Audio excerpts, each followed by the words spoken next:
Bonjour à tous et bienvenue dans ce second épisode de Sac Présente. Alors cette fois-ci, je vais changer un peu de formule par rapport à la dernière chronique sur iZombie que vous pouvez retrouver juste ici, là, en cliquant sur la télé, comme vous avez l'habitude maintenant.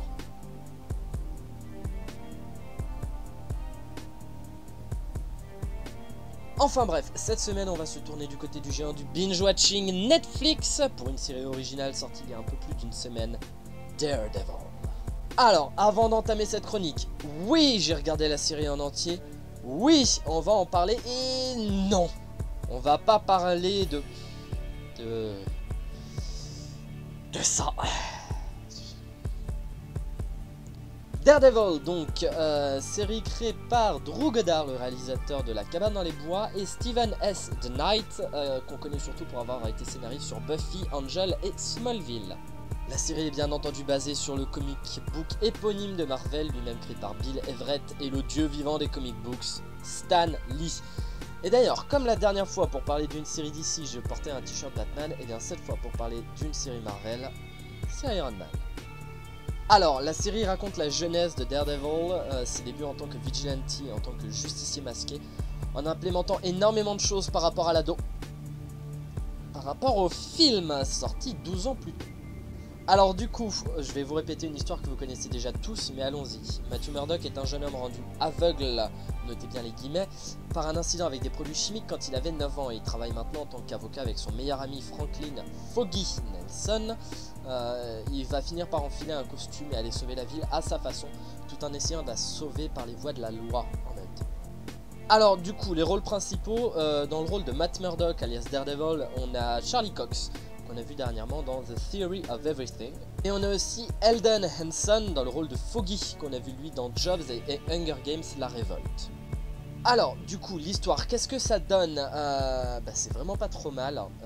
C'est une origin story, tout ce qu'il y a de plus classique, au final, avec des flashbacks attendus et des retournements de situation tout aussi prévisibles, en fait. Une chose que je tiens à dire avant tout, c'est que les personnages sont extrêmement bien construits et interprétés, que ce soit les gentils ou les méchants, les personnages principaux comme secondaires, à l'exception de quelques personnages, mais ça j'en parlerai un peu plus tard. Graphiquement, la série est, Daredevil oblige, très sombre. Mais contrairement au film, la série se passe beaucoup plus en journée, tout en gardant ce côté crade et sombre, en jouant avec les couleurs froides, beaucoup de bleu, beaucoup de couleurs dans les tons très très froids. Les noirs sont extrêmement accentués, les noirs sont extrêmement sombres, les scènes de nuit sont extrêmement sombres aussi, il n'y a pas de oh, la lumière de la lune fait que tout est bien éclairé, non. C'est principalement sombre car le personnage étant aveugle, est-ce que j'ai vraiment besoin de finir cette phrase, les gars?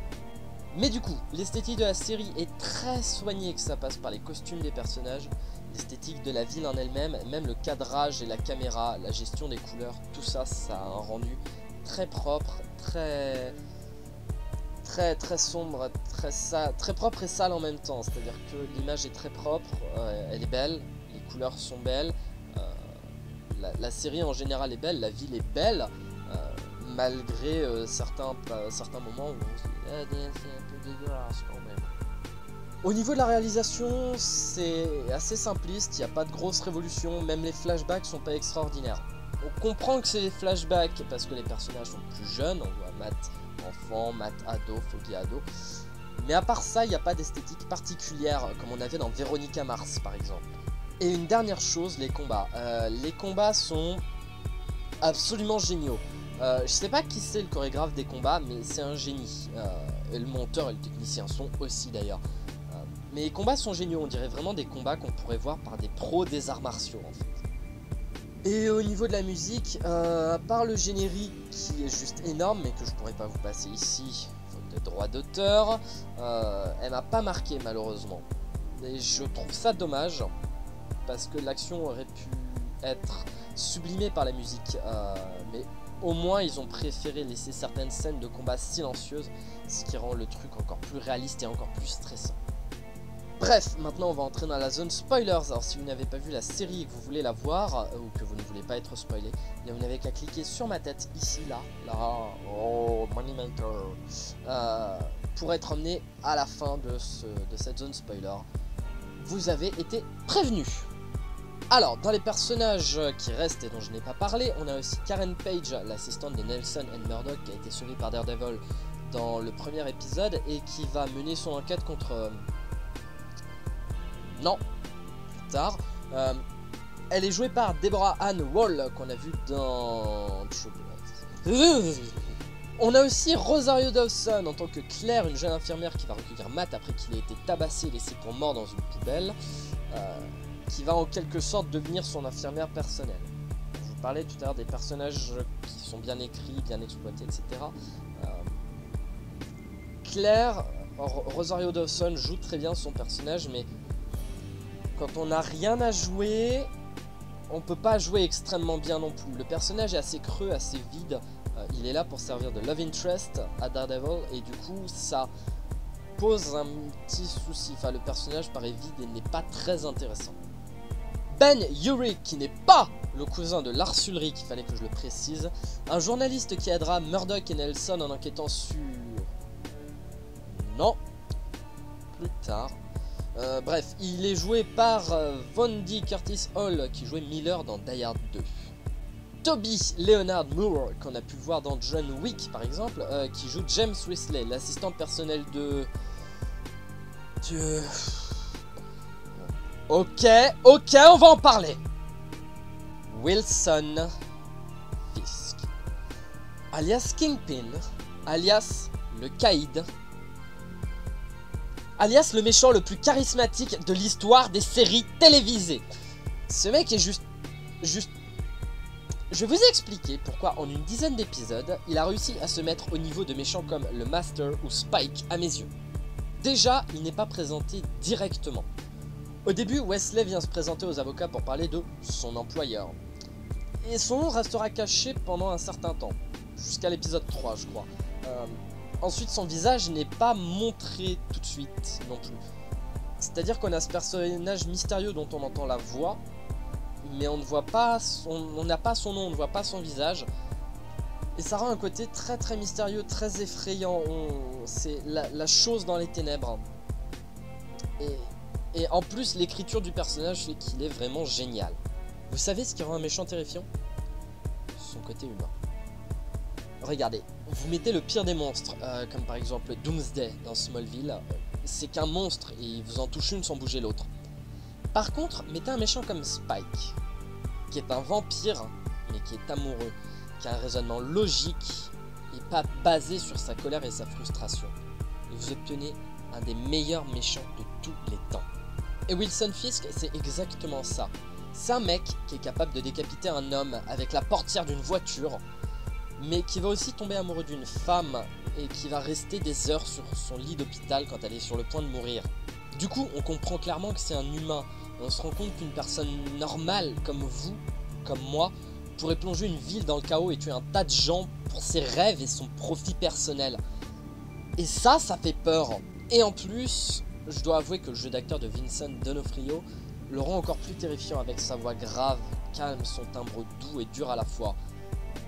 Et puis, bien entendu, l'écriture du personnage rend le tout encore mieux. Le Caïd, meilleur méchant d'une série télé de l'univers Marvel depuis 2015. Bon, un truc qui me dérange, c'est le nombre de morts dans la saison. En 13 épisodes, tous les associés de Fisk meurent, sauf Madame Gao. Urich meurt, Wesley meurt, ce qui est d'ailleurs pour moi le passage le plus triste de la série. Alors d'accord, on n'est pas au niveau d'un Oz ou d'un Game of Thrones, mais ça a été assez violent comme série pour l'instant. Du coup ça plombe assez l'ambiance, puisque grâce à l'écriture, on a le temps de s'attacher aux personnages, d'apprendre à les apprécier, et on les voit mourir pas longtemps après. Et pour certains personnages, comme Wesley par exemple, j'ai trouvé ça très très dommage, parce que c'est le genre de personnage que j'aurais aimé voir beaucoup plus en réalité. Et pour finir dans les spoilers, je voudrais parler de deux choses qui m'ont énormément plu. La première, c'est les pouvoirs de Daredevil, qui sont pas... Enfin, il explique qu'il n'est pas complètement aveugle en fait. Ses yeux ne sont pas, entre guillemets, éteints, comme on a pu le voir dans le film. Ils ont été très abîmés, ce qui fait qu'il voit une espèce de monde en flammes, tout est rougeâtre, il n'a pas de détails, il voit juste... il voit très très mal. Donc du coup, ceci s'explique en cela. Par contre, on n'a pas réellement d'explication pour les autres sens, mais Je pense pas qu'un aveugle puisse entendre le cœur d'un homme battre à 2 km à la ronde en réussissant à isoler pile ce son là. Je pense pas que ce soit réellement possible. Et la deuxième chose, c'est une scène que j'ai énormément aimée. Dans l'épisode 2, Matt cherche un enfant qui a été kidnappé par les Russes. Et il se bat contre eux dans un grand couloir, dans un silence presque absolu. Et franchement, en regardant cette scène, j'ai pas pu m'empêcher de penser à la scène du marteau dans Oldboy, l'original. C'est le même type de combat, le même plan séquence qui nous montre l'affaiblissement du personnage petit à petit. Il va se fatiguer, il va se manger des coups, il va commencer à être un peu abîmé. Bon, la scène est beaucoup moins violente parce que dans Oldboy c'était un putain de marteau. Mais elle a le même impact. Et j'ai vraiment trouvé ça génial. Enfin bref, Daredevil, Netflix, c'est le bien. J'ai seulement 3 petits problèmes avec la série. Le premier, je vous l'ai déjà dit en spoiler, donc je vais pas le répéter. Le second, c'est que des fois, j'ai l'impression que la série se traîne. Et tout semble aller un peu lentement. C'est un bien et un mal, car ça permet de développer des personnages secondaires tels que Foggy.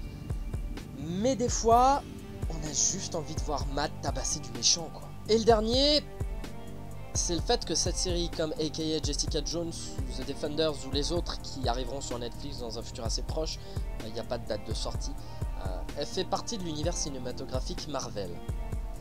Ce qui veut dire que Daredevil fait partie du même univers que les films Iron Man, Thor, Avengers. Pardon, je me suis vomi un peu dans la bouche. Donc du coup, on risque de voir Daredevil et possiblement d'autres personnages des séries Marvel Netflix dans les films Marvel et... Non, moi ça me fait peur. Enfin bref, encore une fois, cette série est vraiment géniale. Et franchement, payer 8 € par mois ou 9 si vous voulez l'avoir en HD, ça vaut vraiment le coup. Perso, je me suis repris un compte Netflix juste pour la voir. Je l'ai vu en 3 jours. J'ai pris un pied monstrueux. Et je vous invite à la regarder aussi, à faire comme moi, parce que cette série c'est le bien. En tout cas, c'est tout pour ce sac présente. Si vous voulez, vous pouvez cliquer sur la télévision pour voir le premier épisode de cette nouvelle chronique sur iZombie. Vous pouvez aussi cliquer sur ma tête ici pour vous abonner à la chaîne si vous avez aimé cette vidéo. Vas-y, clique. Juste ici, The Moneymaker. Sur ce, laissez-moi savoir ce que vous avez pensé de Daredevil, soit en commentaire de la vidéo juste en dessous, soit sur Twitter @serialkiller, le est marqué juste là, voilà, ou même sur la page Facebook, le lien sera dans la description. Donc j'attends vos avis, n'hésitez pas, ça me fait toujours plaisir de discuter avec vous. En attendant, vous pouvez aussi me retrouver en stream sur Twitch, sur la chaîne des survivants, le lien encore une fois dans la description, où j'essaie de streamer au maximum. Pour l'instant, je joue à The Witcher, on a bien avancé dans The Witcher, on fera The Witcher 2 après, il y a des chances qu'après on fasse les Final Fantasy, les Resident Evil, plein de trucs comme ça. Il y a peut-être GTA 5 et Watch Dogs qui vont arriver aussi, suivant la configuration que je vais recevoir bientôt. Donc voilà, venez, vous pouvez venir me voir jouer en live, vous pouvez venir discuter avec moi. Et encore une fois, ça me fait toujours plaisir de discuter avec vous parce que j'adore vos avis, que ce soit sur des jeux vidéo, sur des séries. Vous pouvez même venir me parler du beau temps et raconter de la merde. De toute façon, je fais que ça en stream. Donc n'hésitez pas, venez. Et si vous suivez la chaîne, il y a juste sous la vidéo, il y a un petit bouton suivre sur Twitch. Vous recevrez un mail quand je stream. Donc à ce moment-là, voilà, vous pouvez venir quand vous voulez, on discute ensemble. Il n'y a pas de souci, c'est fait pour ça. Bref. Salut Mimi. Pardon, bref, c'est tout pour moi et je peux déjà vous promettre qu'un prochain sac présente sortira d'ici la semaine prochaine. Je vous tiendrai au courant sur la page Facebook de l'émission, mais je pense, sans abuser, pouvoir vous dire qu'il sortira le lundi 27 à 18 h. Sauf si mes cheveux décident de prendre le contrôle de mon corps, ce qui risque d'arriver. Donc du coup, je vous laisse, restez connectés, on se voit la prochaine fois, bye bye.